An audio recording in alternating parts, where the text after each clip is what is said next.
abrir as nossas Bíblias no livro do Gênesis. Gênesis, capítulo de número 2. Glória a Deus. Gênesis, capítulo de número 2, verso 18 em diante.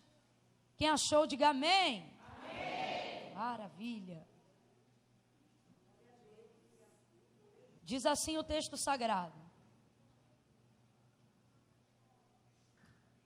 Disse o Senhor Deus: não é bom que o homem esteja só.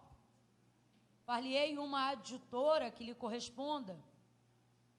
E havendo, pois, o Senhor Deus formado da terra todos os animais do campo e todas as aves do céu, trouxe-os ao homem para ver como ele lhes chamaria. E tudo o que o homem chamou a todo ser vivente, isso foi o seu nome. Assim o homem deu nome a todos os animais domésticos, a todas as aves do céu e a todos os animais do campo, mas para o homem, todavia, não se achava uma adjutora que lhe correspondesse. Então o Senhor Deus fez cair um pesado sono sobre o homem, e este adormeceu. Tomou então uma das suas costelas e fechou o lugar com carne. E da costela que o Senhor Deus tomara do homem, formou a mulher e trouxe ao homem.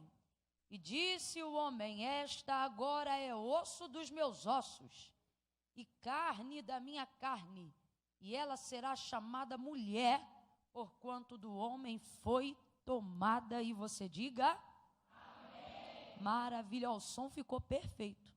Eu não sei o que foi feito, mas deu certo. Eu vou fazer agora igual assalto. Você levanta a mão e não mexe mais nada. Deixa desse jeito, viu? Se assente glorificando a Deus, igreja. Oh, aleluia! Glória a Jesus. Como é bom estar na casa do Senhor. Como eu já fui ministrada por Deus aqui nessa noite, irmãos. Aleluia. Glória a Jesus. Deus abençoe o ministério de louvor dessa casa. Deus abençoe a pastora, porque quando eu entrei ela estava ministrando aqui, 2 Reis 4, não é isso? Glória a Deus, como eu fui ministrada. E aí por fim, pastor Alexandre, foi tanta ministração, eu fui tão ministrada por Deus, que eu disse: Deus, eu vou cair arrebatada aqui. Se não for pelo peso da tua glória, de tanta palavra que eu já recebi, vou cair, porque não sei nem se eu tenho mais alguma coisa a fazer aqui num culto como esse. De tão tremendo. Deus abençoe de verdade cada um dos ministros dessa casa. Glória a Deus. Bom, o verso de número 18 em diante, nós lemos até o 23. Ele trata sobre a narrativa do momento ali depois que o homem foi criado, né? O homem foi a última parte antes da mulher a ser criada, e ele é criado fora do contexto da criação do universo. É só você olhar pela mesma perspectiva de um pai e de uma mãe quando cuida de um filho. Não é porque ele chega no final que ele é menos importante do que aquilo que foi feito no começo. Pelo contrário, ele só chega no final porque ele é tão mais importante do que tudo aquilo que é feito antes, que o Senhor quer garantir que quando ele chegue tudo já esteja pronto. Por exemplo, você que é pai e mãe, você espera a criança nascer para dar nome para ela? Claro que não, você procura dar um nome antes, não é isso? Eita Jesus. Quando uma mãe sabe, né, que vai ser mãe, ela não deixa a criança nascer primeiro para saber onde vai colocar depois. Ela procura se programar antes, fazer o quarto antes, cuidar de toda a manutenção antes, para quando a criança nascer, ela ter um lugar confortável onde ficar. Só para você entender, é mais ou menos a mesma perspectiva. E a confirmação do que nós estamos falando aqui vai ser dita pelo salmista Davi, quando messianicamente vai salmodiar o salmo de número 8, e ele vai dizer acerca da humanidade do homem, mas também do Deus que virá em carne em Jesus Cristo, quando ele diz assim: pouco menor do que os anjos o fizeste, mas de glória o vestiste e o coroaste. Então veja, apesar de Deus ter feito coisas muito grandes e extraordinárias na criação do universo, de tudo aquilo que existe, de tudo que há uma afirmativa dentro da narrativa bíblica que nos declara que o homem é o pináculo da criação de Deus. Não há absolutamente nada que interesse mais ao Senhor em tudo aquilo que ele criara do que o homem. Tanto é que céus e terra vão passar, mas ao homem lhe foi colocado uma alma que lhe dá a característica de ser um ser permanente, mesmo depois da sua morte. Agora, é uma questão de escolha, se será eternamente no céu ou eternamente no inferno, mas que será eternamente, será eternamente. Veja o cuidado desse Deus e, como já foi dito aqui, o amor desse Deus. Dando continuidade dentro da narrativa da criação, você vai perceber que Deus vai estabelecer alguns princípios. E um dos princípios é que, à medida que ele vai concluindo cada parte da etapa da criação, ele também emite aquilo que ele acha não seria certo dizer, porque Deus não acha, Deus sabe, mas ele emite uma opinião pessoal em cima daquilo que ele mesmo cria. Do terceiro dia para frente, enquanto ele vai criando, ao término de cada etapa no processo da criação, o texto diz que ele traz a narrativa para Moisés, dizendo assim: olha, e disse Deus, haja luz, foi luz. Aí faz a primeira parte, faz a segunda, porção seca, terra, mar. Dali para frente do terceiro dia, o texto começa a encerrar e repete 5 vezes, até o verso 31 do capítulo 1, dizendo assim: e viu Deus que era bom. E isso vai repetir, se não me engano, 5 vezes no capítulo de número 1. E viu Deus que era bom. E ele fazia mais um pouquinho, e no final do dia, e viu Deus que era bom. E aí ele fazia mais um pouquinho, ervas, animais, frutos, e viu Deus que era... Aí ele fazia aves, répteis, oceanos, animais selváticos, animais domésticos, e viu Deus que era... Aí separa os lumiares, também os menores, determina o firmamento e etc e tal, e viu Deus que era... Aí no verso de número 31, já não é mais parte, agora é o todo. Complete para mim, para eu ter certeza que você está acompanhando. Agora não é mais parte, agora é... Verso 31 não fala mais de uma parte do processo de etapa da criação, agora está completo. E aí o texto se encerra dizendo assim: e viu Deus que tudo quanto tinha feito era muito bom. Não, muito bom. Aí você vai ver um hiperlativo, porque agora ele terminou. Tem pelo menos 2 coisas que são interessantes a gente ressaltar, só para nossa própria reflexão, acerca de como Deus trabalha em relação à humanidade e ao mundo. A primeira: se Deus é Deus, onisciente de todas as coisas, e quando ele começa algo, ele já sabe como vai terminar, até porque na perspectiva de tudo que Deus inicia, ao contrário do homem que começa pelo início, Deus sempre começa do fim, no sentido de que ele já sabe como vai terminar quando ele começa, sim ou não? Você acha que no primeiro dia, quando Deus separou luz e trevas, ele já sabia como terminaria no sexto? Sabia ou não sabia? Ele já tinha a paleta de cores que ele ia usar na criação do universo, sim ou não? Sim ou não? Então, se ele começou, ele já sabia como ia terminar, ok? Isso já traz para nós um princípio de Deus em como ele trabalha, seja na área que for na nossa vida. Presta atenção. Se foi Deus que começou, você tem que ter em mente sempre uma coisa: o quê? Se ele começou, ele já sabe como vai? Isso tem que me dar segurança. Então eu não posso ficar perturbada por ver Deus trabalhando inicialmente em algo que só porque eu não sei ainda como vai terminar, isso deva gerar em mim incredulidade, insegurança ou desconfiança acerca do trabalhar de Deus. A primeira coisa que eu preciso compreender acerca de como Deus se relaciona com o homem e com a terra ele sabe de todas as coisas, ele é onisciente. É por isso que a apresentação de seu nome, entre tantas, em uma delas é Alfa e Ômega. Ele é aquele que começa e aquele que... O que Balaão vai falar? Falaria e não cumpriria? Diria e não... Ele sabe de todas as coisas. É perfeito, é o arquiteto perfeito do universo. Aquele que começou a boa obra é fiel para terminá-la. Então, preste atenção. A primeira coisa que eu não posso esquecer, e eu preciso ter em mente, porque isso é um padrão, é um critério, é um princípio. Complete aí essa última parte, é um? Isso, é um. E princípios para Deus são tão importantes, que eles não são só importantes na forma de Deus comunicar ao homem para dizer que é importante obedecer os princípios. Não, para Deus o princípio é tão importante que ele obedece. Agora você vê aqui, que loucura, só para a gente entender. Então, a primeira perspectiva que eu preciso ter é que se Deus é Senhor de todas as coisas, e se Ele já sabe como algo termina muito antes de começar, significa que tudo que Ele começou, o primeiro ponto claro é que Ele vai terminar. E não importa como está o começo, se foi Deus que começou, Ele vai terminar. Então vamos lá, nós estamos aqui admitindo, todos juntos, pelo mesmo raciocínio bíblico, que Deus já sabia como tudo ia ficar no final, sim ou não? Sim ou não? Mas mesmo assim Ele coloca a sua obra no limite do tempo.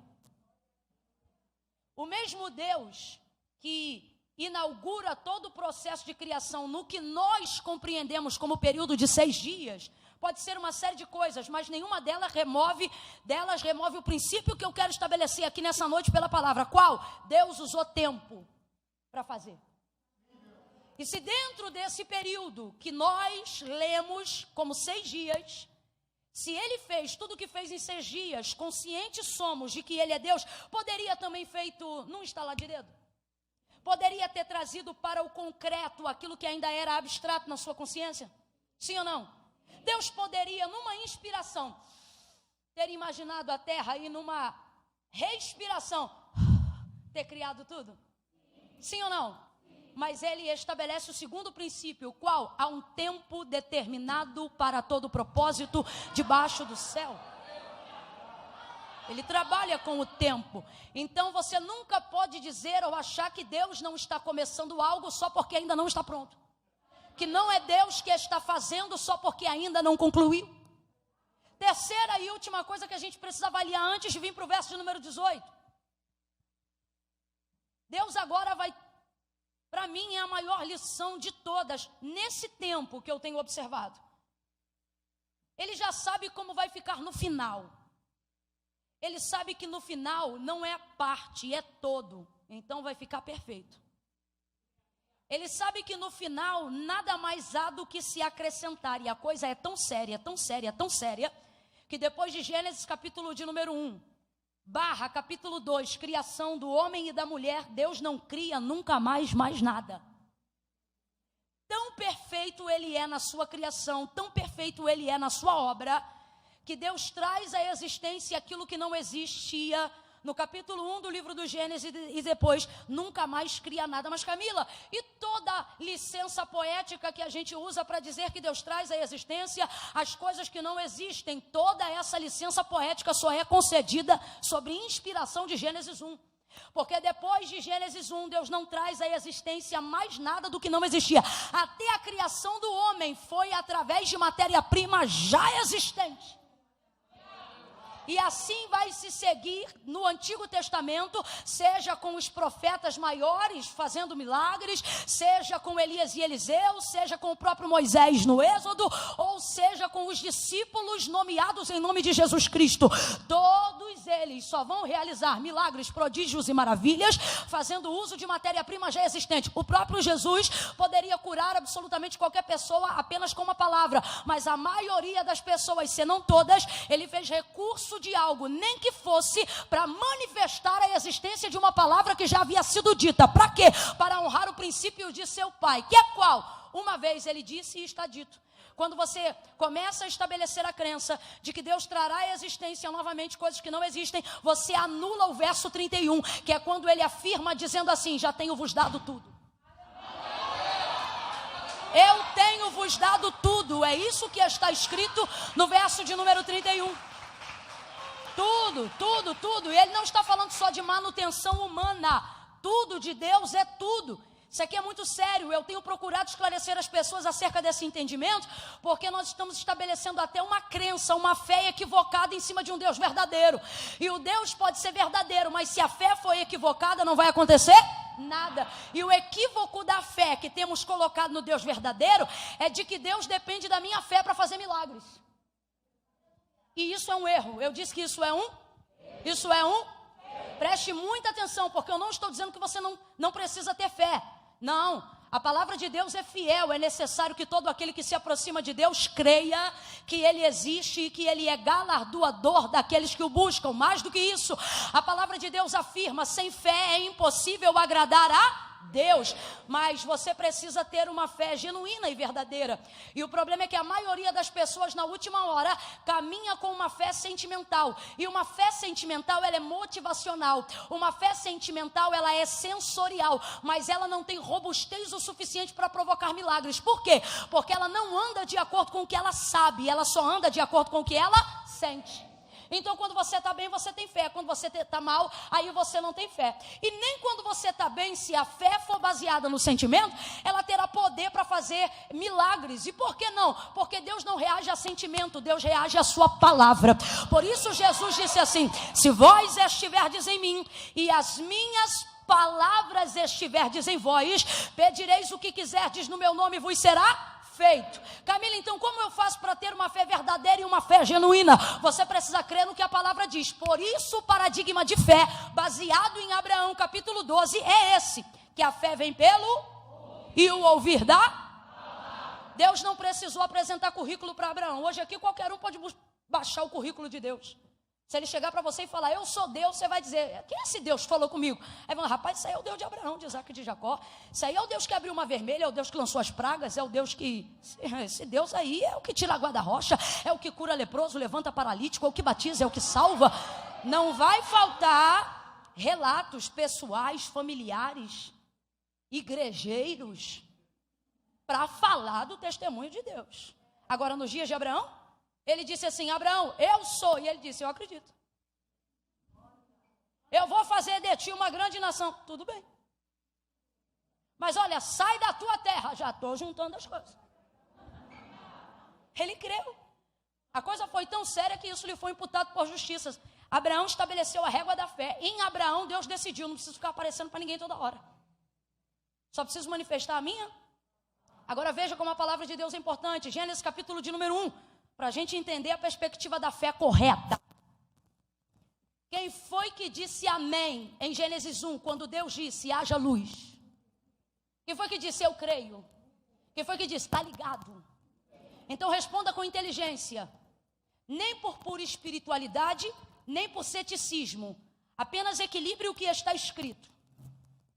E disse Deus: haja luz. E houve... Aonde houve manifestação de fé para tudo aquilo que existe e que há em Gênesis 1 fosse criado. Então responda, gente: tem fé em Gênesis 1? Não tenha medo, não. Tem fé em Gênesis 1? Tem não. Porque Deus não depende de fé para fazer. Escuta isso aqui, que eu não quero que você caminhe mais para frente para não desenvolver uma heresia. Isso prova que Deus não depende da minha fé para fazer. Por isso eu não posso usar uma fé aonde eu comece a determinar a crença de que Deus não faz milagres porque eu não tenho fé nele. Escute isso. Quando eu começo a desenvolver essa crença, eu começo a estabelecer algo muito equivocado, que é isso aqui, ó. Deus usa a minha fé para ter poder de fazer. E Deus não precisa da minha fé para ter poder. Se eu creio, Deus tem poder. E quando eu não creio, Ele continua sendo poderoso. Deus. Agora, se Ele continua sendo Deus, mesmo quando não há em mim fé, por que que eu creio? Porque Deus é poderoso para fazer, mas Ele só manifesta o que Ele já fez na vida de quem? Então Deus não precisa da minha fé para ter poder de fazer. Sou eu que preciso de fé para receber o que Deus já fez, aquilo que Ele já manifestou. A Bíblia afirma, e o autor da carta aos Hebreus afirma o que nós estamos dizendo aqui quando ele diz assim: olha, porque céus e terra, tudo o que existe e tudo o que há, não foi feito por prova aparente do que se vê, mas foram criados pelo poder da sua. Então preste atenção, isso é muito sério para você setorizar na sua cabeça. Quando Deus criou todas as coisas, Ele usou fé ou usou palavra? Ele usou fé ou usou palavra? É por isso que uma fé verdadeira não pode ser baseada no que eu sinto, ela tem que ser baseada no que eu sei, porque Deus só reage diante da sua palavra. Vamos agora à carta de João e também no diálogo de de Tiago, falando sobre fé. Em uma analogia, como se estivesse conversando consigo mesmo ou com outra pessoa, ele diz assim: mostra-me a tua fé. E ele diz: eu não vou te mostrar a minha fé, eu vou te mostrar as minhas obras. Olha o que ele está dizendo: você quer saber o tamanho da minha fé? Olha para a minha obra, e aí você vai saber o tamanho da minha fé, porque a fé sem obras, ela é morta. Uma fé sentimental que não provoca nada é porque não sabe nada. E por que a maioria das pessoas caminham de acordo com o que sente? Porque caminhar de acordo com o que sabe causa enfado na carne. É mais fácil. Não fui eu que virei. Isso aqui, meu irmão, essa saia que voa, isso é um vento terrível. Não conserta nunca mais. Agora tudo é gravado. Mas valeu a tua intenção. Eu sei que foi porque vi me ver suando e quer me ajudar. Olha! Então diga comigo, a fé. Está fraco, diga, fé verdadeira. Não é baseada no que eu sinto. Diga, fé verdadeira é baseada no que eu sei. E agora sou eu que te pergunto, o que você sabe? O que você sabe sobre Deus acerca da sua pessoa? Quais são as palavras que Deus manifestou acerca de você?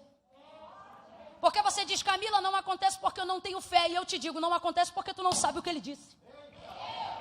Porque se tu te agarra naquilo que Deus fala, ciente de quem Ele é, a manifestação da sua fé se torna uma provocação da palavra de Deus dentro de você.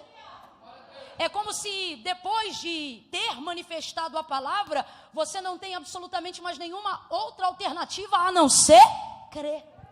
Agora eu estou falando para uma maioria de cristãos hoje aqui. Então não é difícil para vocês crerem. Fé eu sei que vocês têm. O problema é que você coloca a sua fé no lugar errado. Fé eu sei que você tem. Segunda-feira à noite, uma hora dessa aqui, não tem ninguém dando bolo nem guaraná de graça. Pelo contrário, você precisou entrar numa lista de inscritos por causa da flexibilização da pandemia. E mesmo assim você disse: eu vou. Então fé, eu não tenho dúvida que você tem.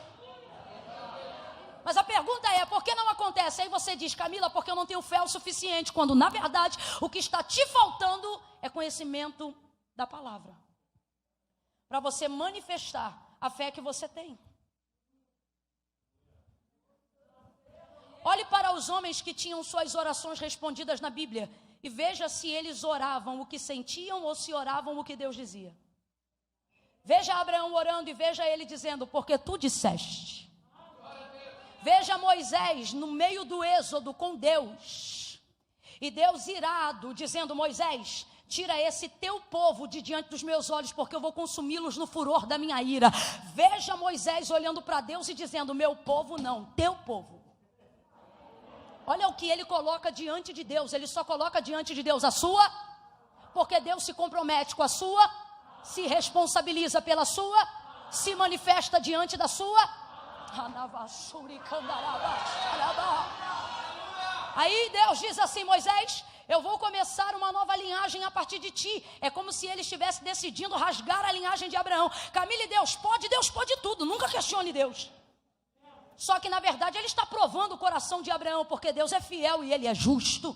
E Abraão se posiciona como alguém que está diante de Deus e de sua palavra. E ele diz: mas não foi isso que tu disseste aos pais dele. E aí Deus continua. E aí Deus diz assim: olha, eu vou acabar com esse povo todo aqui agora na terra do Egito. Veja, aí agora é como se Deus dissesse: tá bom, não é meu povo, também não é teu, é um povo. Eu vou acabar com eles aqui agora nesse deserto. Aí ele diz: e o que vão dizer os egípcios que ouviram da minha boca eu dizer que tu disseste que ia fazer este povo herdar a terra que jurou aos pais dele que daria? Como é que vai ficar?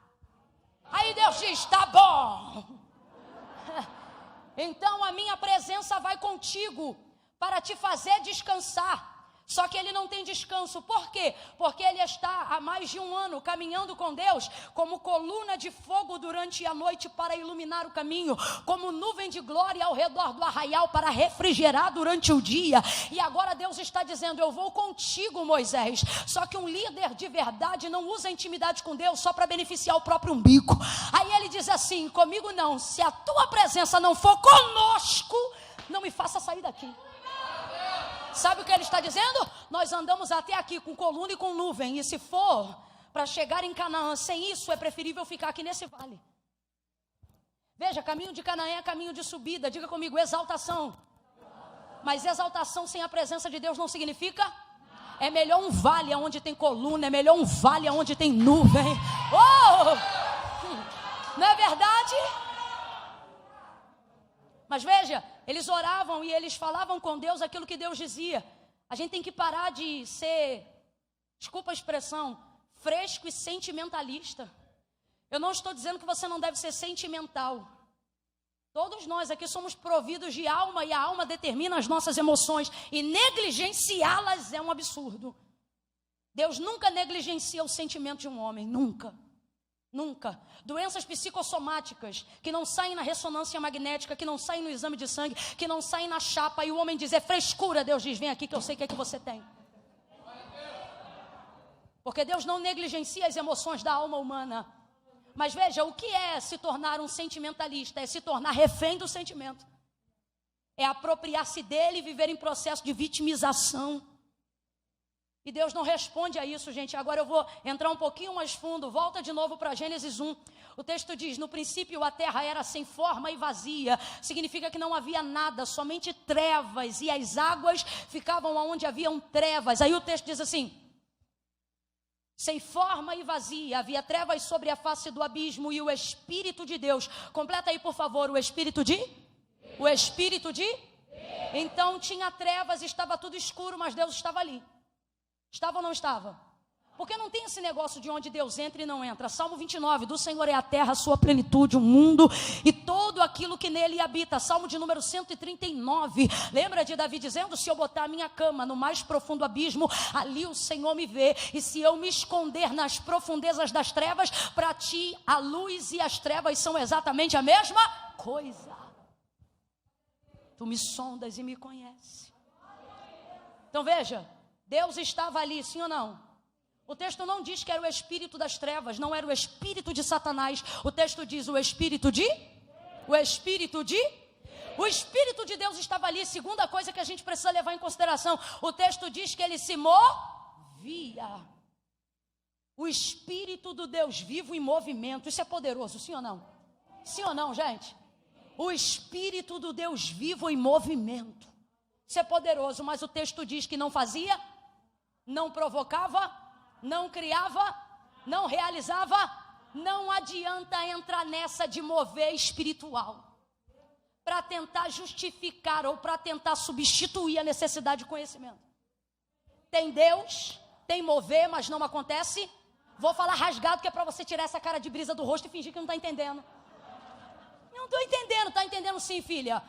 Pode subir monte, irmãozinho. Pode falar o pré, o rá, o pré-voar. Pode ter variedade de línguas. Pode ser do chapa. Pode ser do oculto, do profundo, do escondido, da revelação, do rema, do rá, da vigília, do monte, do jejum de Daniel, de 7, de 14, de 21, de 42. Pode ser do voto, da barba, do pano de saco, da cinza na cabeça. Nada contra, eu sou igual Jesus. Quem comigo não ajunta, espalha, mas quem ajunta, eu tô dentro.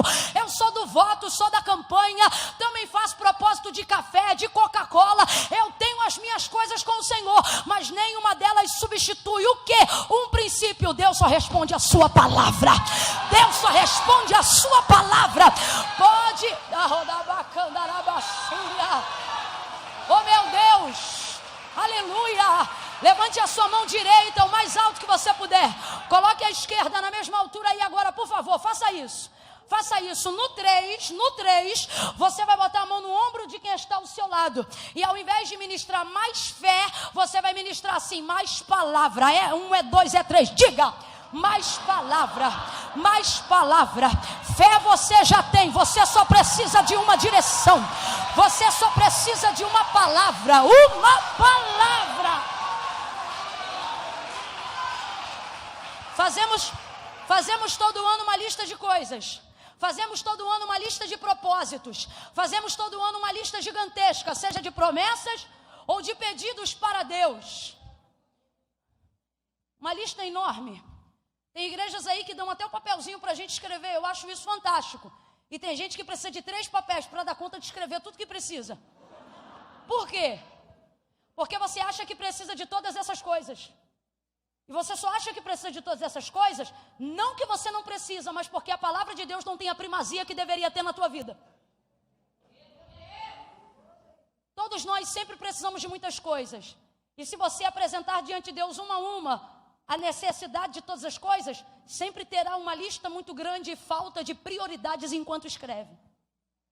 Porque você será comandado a falar com Deus por necessidade. Sempre vai ter alguma coisa. Agora, se nós nos colocarmos como Pedro, vou ainda além, se nos colocarmos como o centurião, lembra? Lembra? Tinha um filho em casa, acamado, tudo indicava que ele ia morrer. Ele disse: Senhor, meu filho. Jesus, movido de compaixão, vendo a sinceridade daquele homem, diz: eu vou lá e vou impor as mãos sobre ele.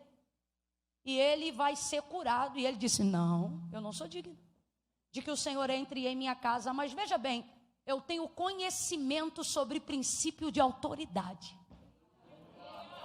Eu também tenho gente que é subalterno e tenho gente que é acima de mim. Aos que estão abaixo eu digo: vai, e eles vão.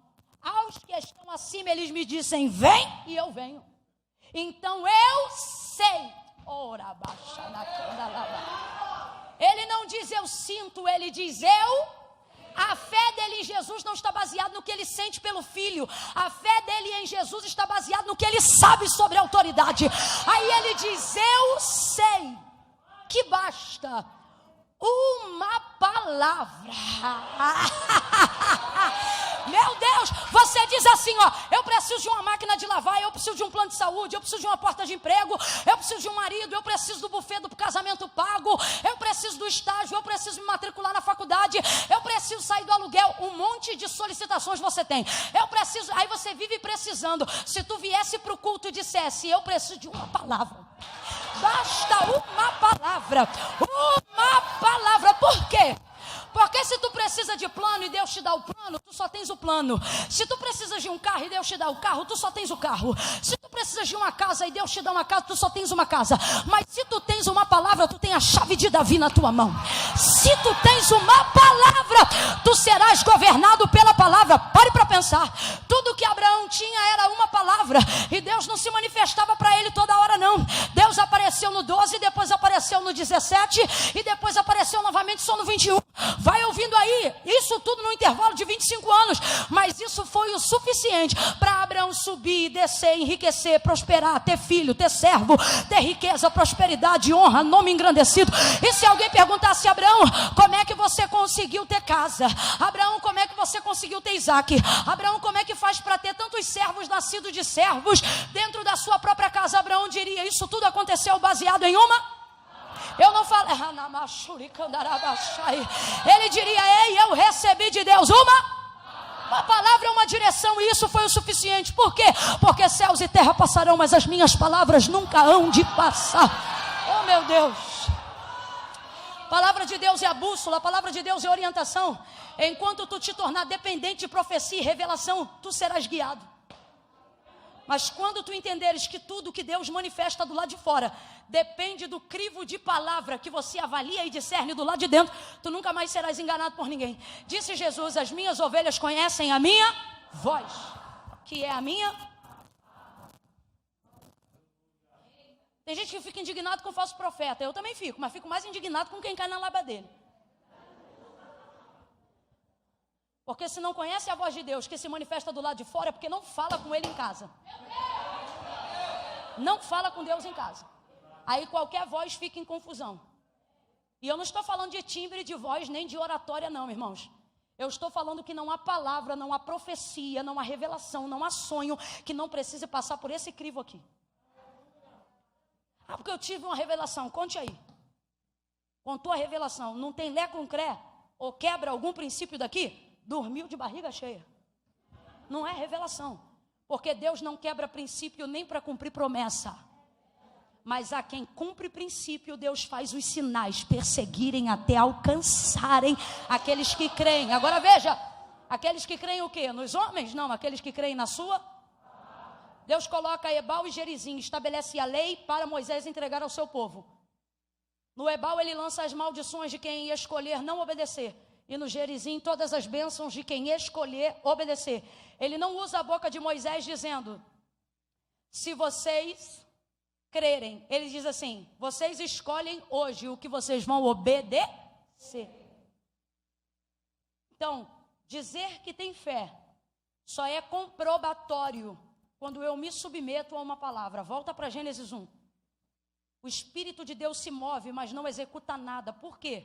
Porque ele pode fazer o que quiser, mas ele também cumpre os princípios dos quais ele estabeleceu.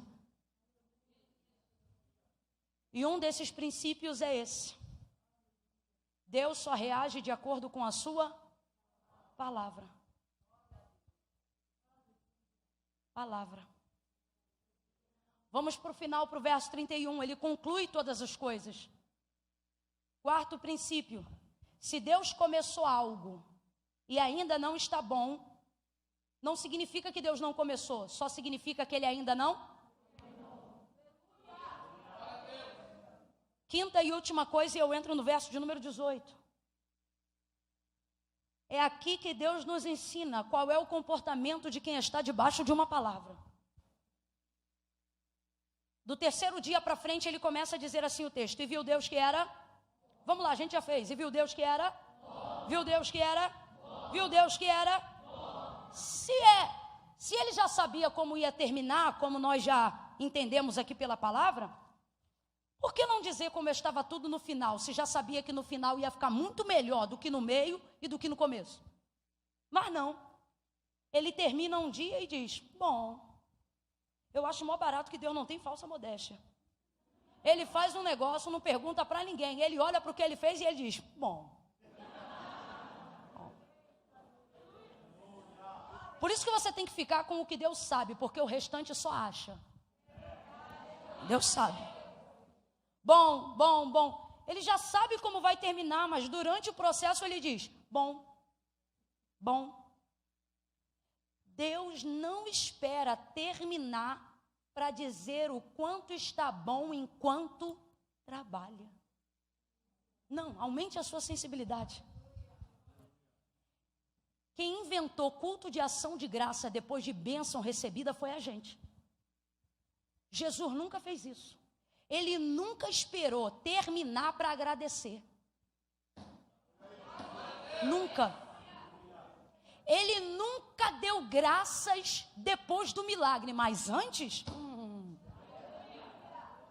Veja, gente, terceiro dia não tem nem metade da criação feita, mas ele diz, bom. Quarto dia, nem metade ainda, e ele diz, bom.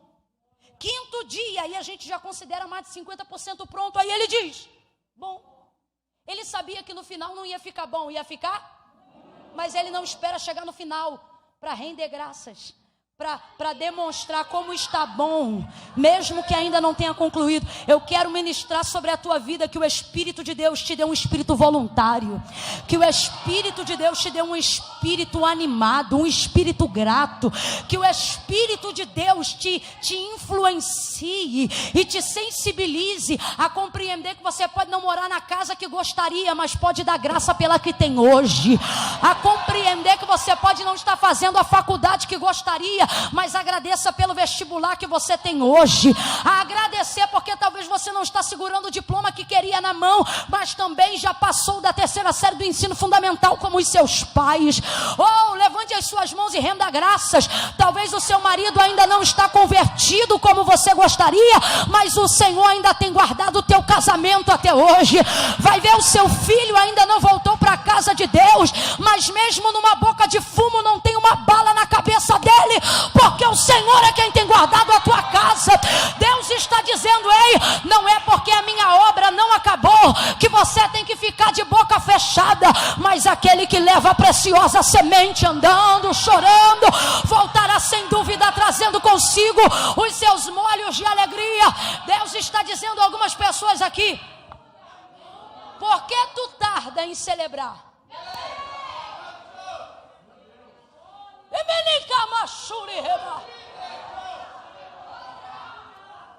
Por que tu tardas em celebrar?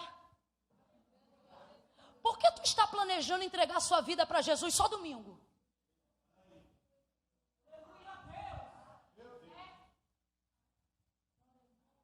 Nossa incredulidade nos leva a protelar, mas a nossa fé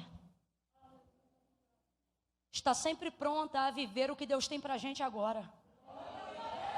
Então não diga que é falta de poder de Deus, quando nós sabemos que o que há é falta de...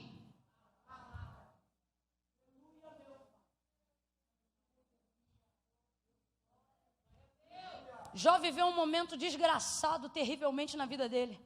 Nenhum homem na vida sofreu como Jó sofreu. E em dado momento, a fim de manifestar aquilo que Deus pode fazer, ele não vai falar do que ele sente. Porque se naquele momento, depois de fazer aproximadamente 70 perguntas para Deus, tentando compreender por que ele está passando uma luta daquela, ele abre a boca para falar do que ele sente, só ia sair asneira. Porque quando a gente abre a boca na hora da dor, quem está com a dor sente que não tem mais nada a perder, aí fala as coisas piores que poderia dizer. É por isso, inclusive, que Deus usa a dor para revelar o que está escondido no coração. Agora veja, consciente disso, ele não abre a boca para falar do que ele sente. Porque se ele abre a boca e começa a dizer, eu sinto, meu irmão, era ladeira abaixo até o inferno.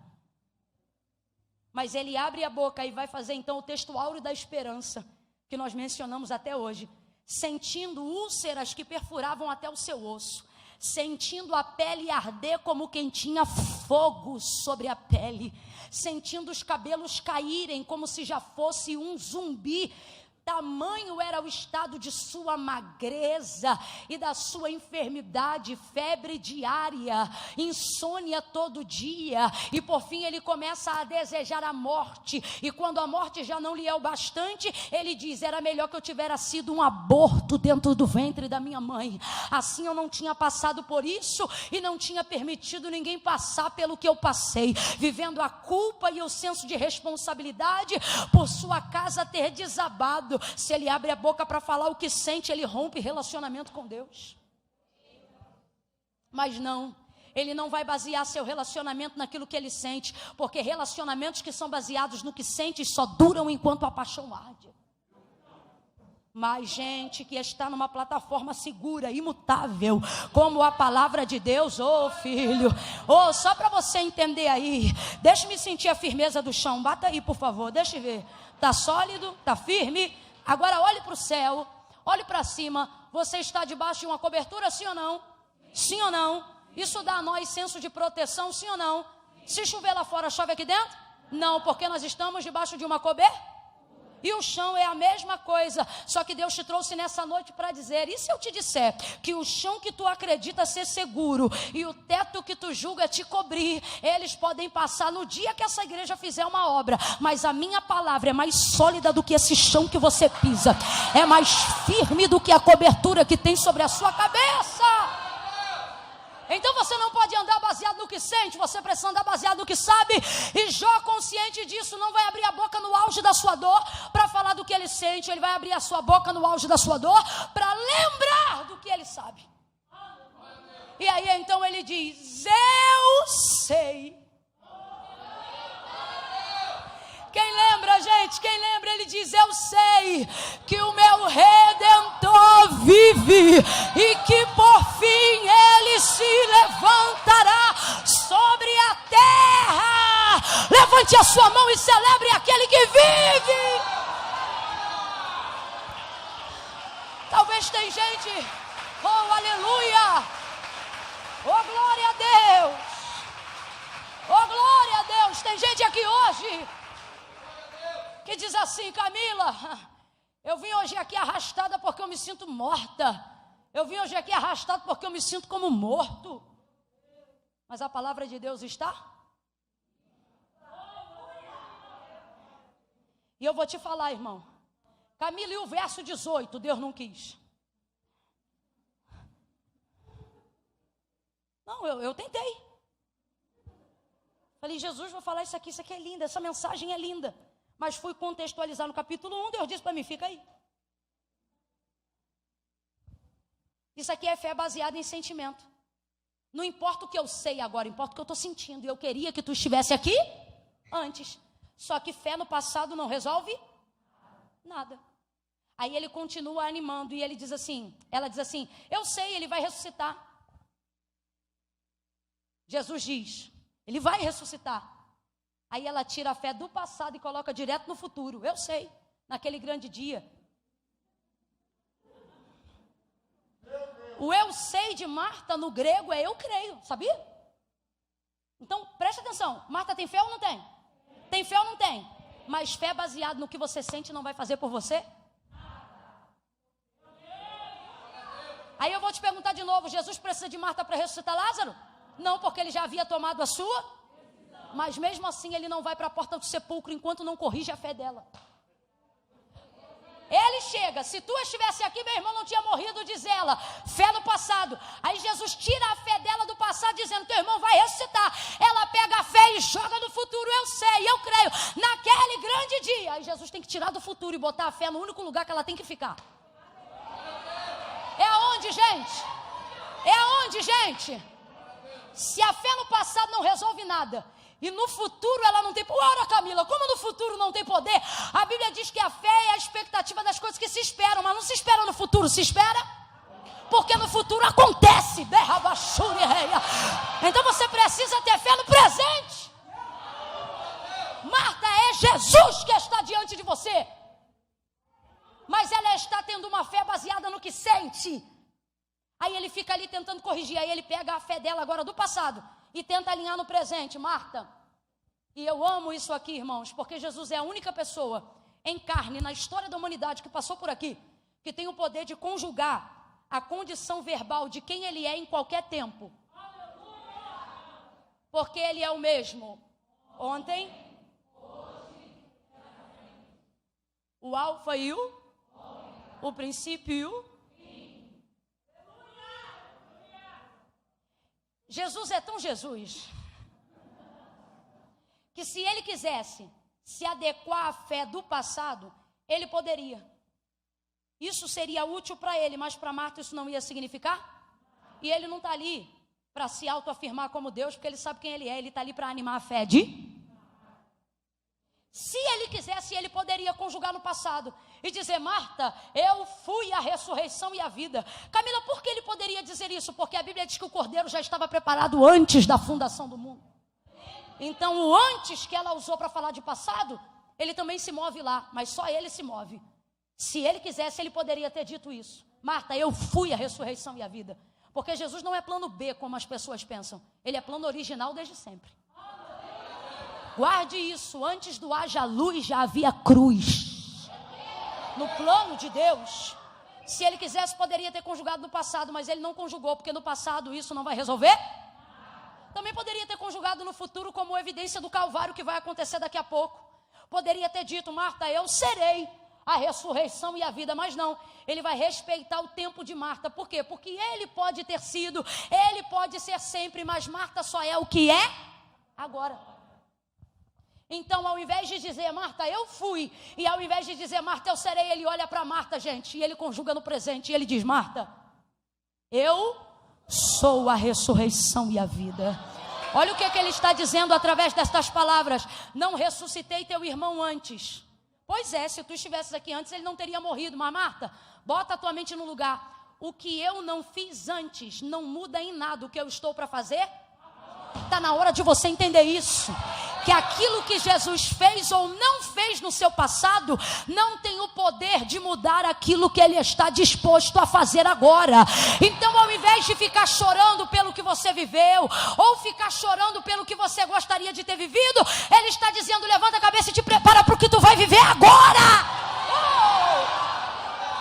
Aleluia! Tem alguém aí para celebrar o Deus do já, o Deus do agora?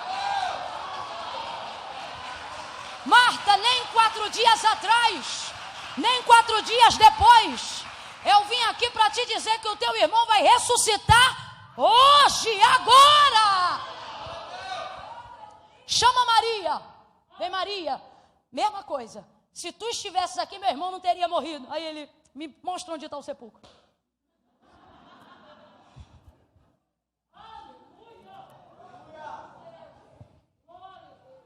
Vai, me leva lá. Aí, Marta: Senhor, já tem 4 dias.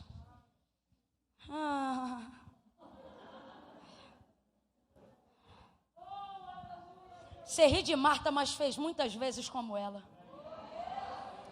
Se eu tivesse completado os estudos. Se eu não tivesse sido mãe solteira.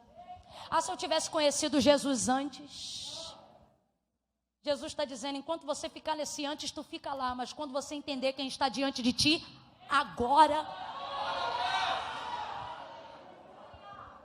Tira a pedra. E tira uma pedra. Aí vem ele: Lázaro!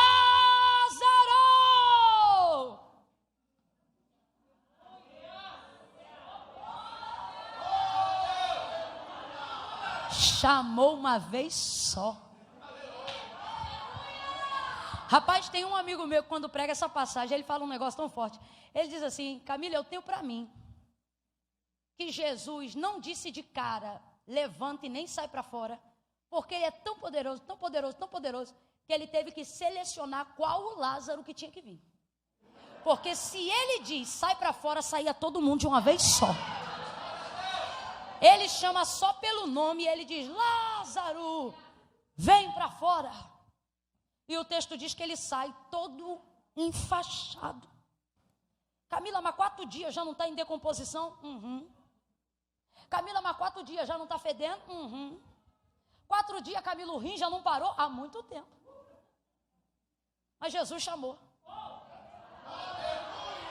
E a sua palavra é palavra de vida. Quando você entender a força da palavra, você não vai se tornar mais refém de sentimento. Rapaz, a coisa aqui é tão forte quando a gente fala que o assunto é palavra. Ezequiel 37, vale de ossos secos, tudo enterrado, a areia cobrindo os ossos, um vale profundo. É uma revelação, mas é um vale. Ele olha, é morte para tudo que é lado. Aí Deus vem assim para ele e diz: filho do homem, poderão viver esses ossos? Olha isso aqui. Senhor Deus, Jeová, tu sabes. Sabe o que isso significa? Ele está dizendo: sobre os ossos eu não sei, mas sobre o Senhor. Não, entenda essa diferença. Ele não é hipócrita, ele não diz de cara: eu creio nos ossos. Não. Filho do homem, poderão viver esses ossos? Olha o que ele está dizendo: sobre isso aqui, ó, os ossos, eu não sei, mas sobre quem fala comigo, eu sei. Olha isso aqui, o que ele está dizendo é: o que o Senhor vai fazer com eles, eu não sei. Agora, o que o Senhor tem poder de fazer, isso eu sei. O Senhor pode fazer o que o Senhor quiser. Enquanto você olhar para o vale e tentar achar fé na circunstância para crer no teu Deus, você está arrebentado. Você tem que olhar, filha, para o ébrio, para o drogado, para o enfermo, para o leito, para a dor, e dizer: sobre isso eu vou ser sincero, eu não sei. Agora, sobre Deus eu sei. Sobre Deus eu sei. Sabe o que é isso? É gente que sabe que para crer em Deus não precisa ser envolvido pela circunstância, porque não anda de acordo com o que sente, anda de acordo com o que? E nem sempre eu sei até que ponto minha vida vai ser guiada por uma coisa e outra, mas que Deus é o guia da minha vida até o dia da minha morte, isso eu sei, para sempre. Ele tira Lázaro, corrige a fé de Marta. Ele olha para o céu e diz: Pai, eu sei que tu sempre me ouve, mas eu falo contigo hoje assim para que eles saibam que o Senhor me ouve, para que o nome dele seja glorificado. Jesus ressuscita Lázaro sem a fé de ninguém. Você vai me dizer o quê? Que Marta está crendo? Está crendo não. Maria está crendo? Está crendo não. João e Pedro estão de tocaia, vendo se vem alguém com pedra.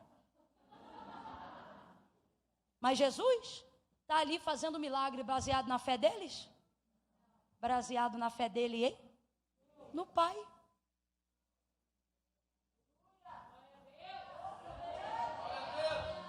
Ele não fez isso porque ele sentia. Vê o texto, vou repetir. Ele disse: Pai, eu sei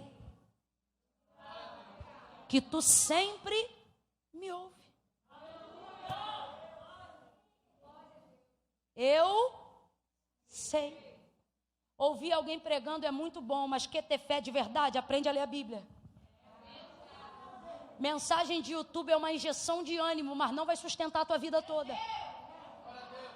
Vir à igreja é muito bom, mas o que muda a vida de alguém não é o que você faz aqui dentro, é o que você passa a fazer depois que sai lá para fora. O nível de entrega que você faz durante de um culto, ele só representa 5% do que você faz na sua vida.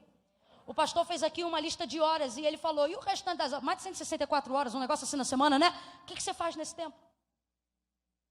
Porque se você acha que vai viver prodígios, milagres e maravilhas com apenas 2 horas de culto e já agoniado, querendo ir embora, você só está sendo guiado pelo que você, então não vai acontecer nada mesmo que você conheça Deus. Não vai acontecer nada mesmo que no culto você sinta a presença de Deus, porque o Espírito de Deus também se movia sobre as águas, mas não fazia, porque Deus não corresponde sentimento, Deus corresponde à sua. Fica de pé em nome de Jesus. Quando alguém te perguntar assim: o que houve lá no culto delas? É elas, não é? É, gente? Hoje é eles.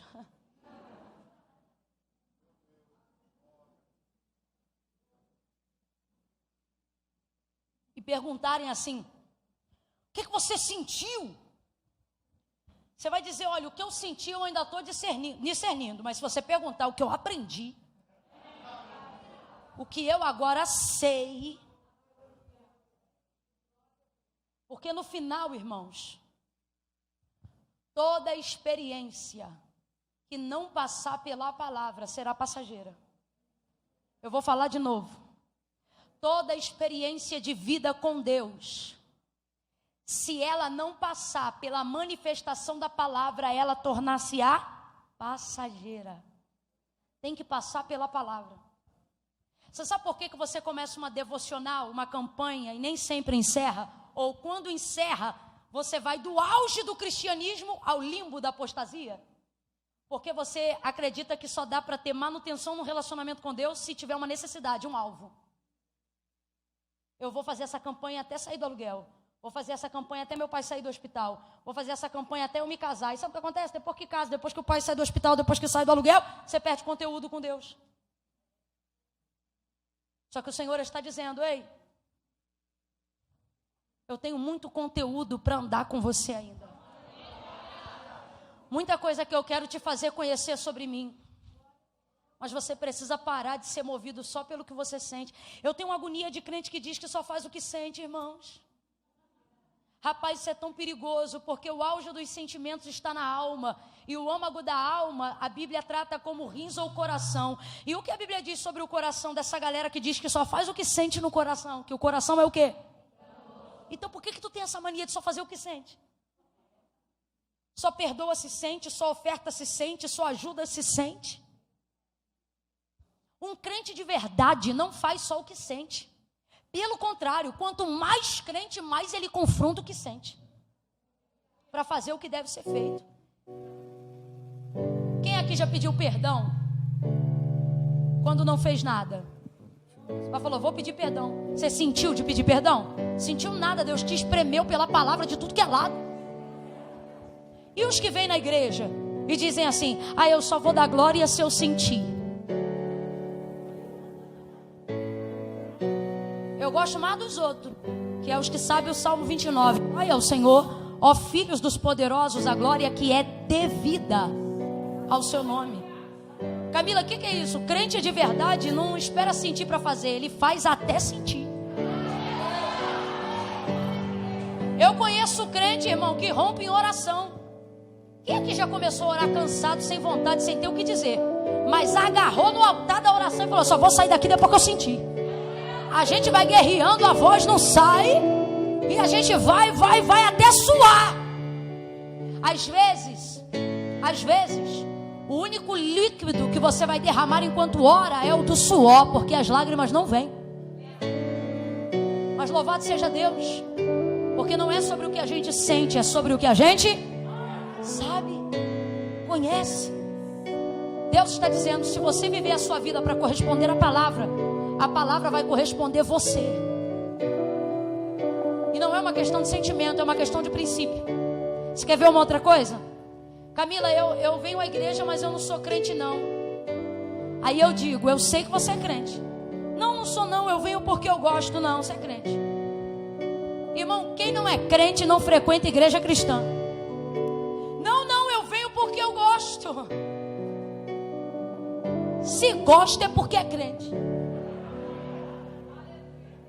Aqui só fala o nome de um Deus, você adora ele. Não, Camila, eu não sou crente não. É porque você acha que para ser crente tem que estar assim que nem eu aqui no altar. Só que a Bíblia diz que para ser crente é só crer em Deus. E tu crê em Deus. E eu ainda digo, é crente e é fervoroso. Porque os crentes estão aqui porque são crentes. Agora tu que diz que não é crente, veio por quê? Tua fé ainda é maior do que a nossa. Não, Camila, eu não sou crente não. Eu venho porque eu gosto. É crente. Conhece o nome de um monte de santo, mas quando a coisa aperta, chama o nome de um só. É crente. Ainda é daqueles: há poder no sangue de Jesus. Aí a gente diz: é crente? Ele diz: não, sou não, é crente. É crente. Conhece simpatia, sabe ritual, mas quando quer vitória mesmo, tu caça alguém e diz: ora por mim. Tu é crente. Agora, ouça essa diferença. Nem todo crente é salvo. Por quê? Porque para salvação não adianta ter fé. Tem que ter confissão pública da fé que diz que tem. Aí é salvo. Não foi igreja, nem religião, nem Camila que inventou. Foi o próprio Jesus que disse assim: aquele que me confessar diante dos homens, eu também o confessarei diante do meu Pai que está no céu. Olha o que ele disse: mas aquele que se envergonhar de mim diante dos homens. Veja, a maioria das pessoas que tem fé, mas não são salvas, não porque não tem fé, não são salvas porque sentem vergonha de confessar a fé que tem. Olha o que ele diz: mas aquele que se envergonhar. Então o problema não é falta de fé, é excesso de vergonha. Ah, Camila, mas se é vergonha, Deus sabe. Eu vou ficar aqui no meu lugar. Deus sabe, mas não concorda. Ele diz: se a fé é verdadeira do lado de dentro, tem que ter confissão do lado de fora. Eu vou contar de 1 a 3. Quando eu disser 3, vai sair do lugar e vai vir ao altar de Deus as pessoas que estão aqui, que têm uma fé verdadeira, mas por causa da vergonha estão deixando de desfrutar do privilégio da salvação. Ah não, Camila, mas é que eu vejo todo mundo quando vai aí no altar chorando, arrepiado, sentindo alguma coisa. Sentimento não me abala, porque às vezes sente hoje e não sente nada amanhã. Sabe por quê? Vida com Deus não é sentimento, é decisão. Ah, Camila, se eu sentir alguma coisa, se eu sentir um arrepio, quer sentir um arrepio, tira a roupa no frio. Vida com Deus não é arrepio, é consciência. Paulo não disse: ofereçam um culto poderoso, um culto de mistério. Não, ele diz: ofereçam um culto racional. Não tem a ver com o que eu sinto, tem a ver com o que eu sei. E eu sei que tem gente aqui que sabe que Jesus é o único mediador entre Deus e os homens. Tem gente aqui que sabe que em breve Ele vem para buscar e arrebatar a sua igreja. Tem gente aqui que sabe que existe céu e existe inferno. Tem gente aqui que sabe que precisa entregar a vida para Jesus hoje. Camila, mas eu não posso. Eu não posso porque eu levo isso que você está falando, pastora, tão a sério, que eu vou primeiro consertar a minha vida e depois eu vou. E aí nunca conserta. E sabe por que não conserta? Não é porque não quer, é porque foi o próprio Jesus que disse assim: olha, sem mim nada podeis fazer. Camila, mas e aí, como é que eu faço com a minha situação tico-tico no fubá? Vem você, o tico-tico e o fubá. É assim. Camila, minha parada é mais séria.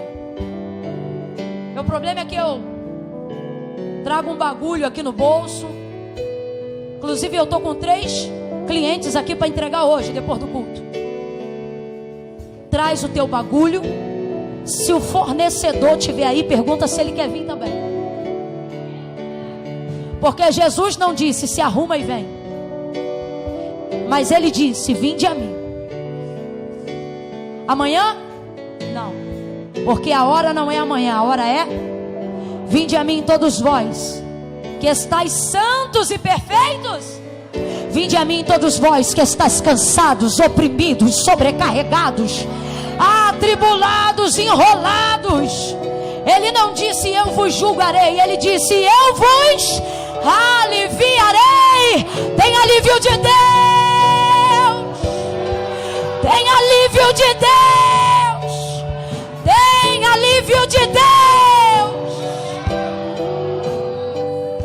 Jesus está dizendo a alguém hoje aqui: não me trate como juiz, porque hoje eu sou o seu advogado.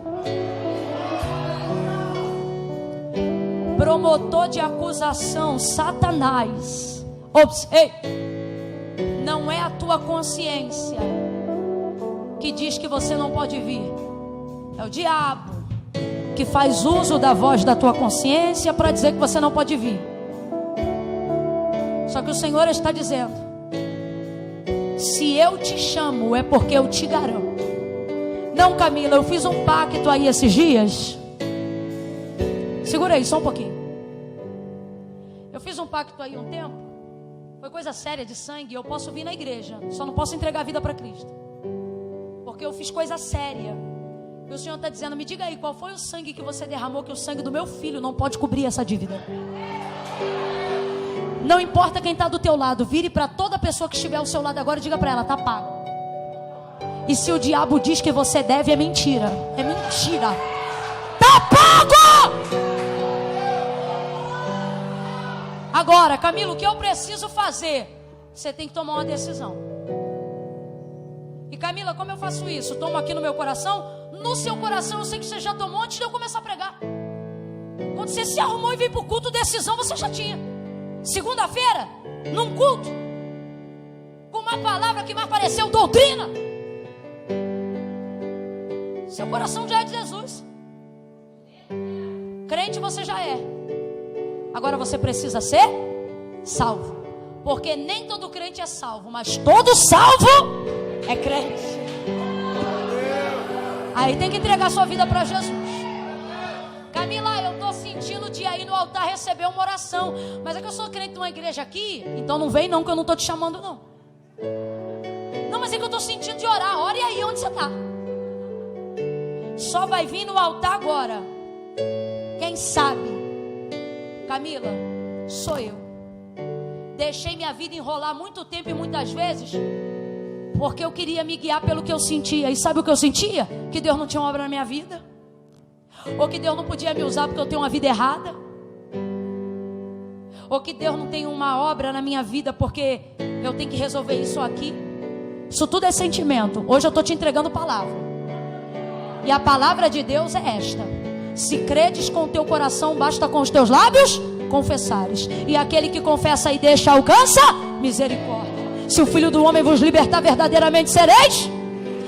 Eu sei que pensamentos tenho de vós, diz o Senhor, pensamentos de paz e não de mal. O que você sente? O que você sente de Deus a seu respeito? Vou te dizer. Você hoje que precisa fazer uma aliança com Deus, você sente que Deus não pode te amar? Você sente que você não pode ser crente? Você sente que tem muita coisa para consertar e que não é digno da graça de Deus? Se fosse digno, não era graça. Você acha que eu estou aqui porque eu sou mais santa do que você? O que me faz subir nesse púlpito